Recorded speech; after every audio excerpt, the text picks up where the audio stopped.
Hello everyone, as you can see today I will be explaining to you the debt crisis of Latin America that happened in the year 1980.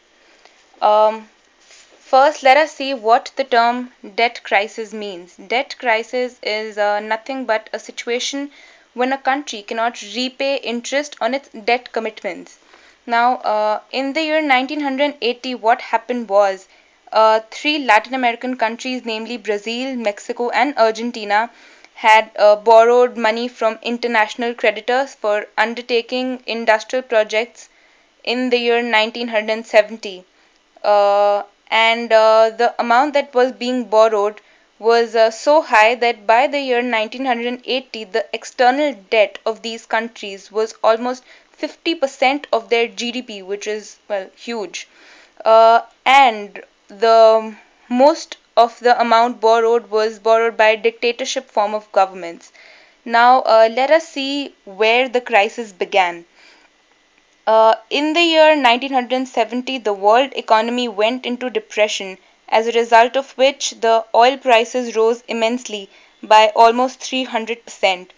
And most Latin American countries, being importers of oil, had to bear huge increase in their import costs.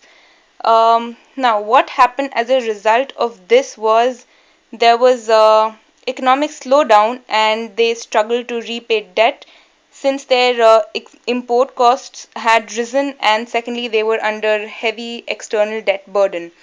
Now, after their economy slowed down, their currency began to devalue, and the amount that had to be repaid was again increasing as the currency depreciated, and they found it even harder to repay money. Now, like I had mentioned before, the money that had been borrowed was external debt and had been borrowed by international creditors. Now, those international lenders of money began increasing their interest rates, which worsened the situation for these countries again. So, as I explained, as a result of the increase in oil prices and then the import costs and then the economic slowdown and currency devaluation and the increase in interest rates led to the whole economic stagnation of these countries.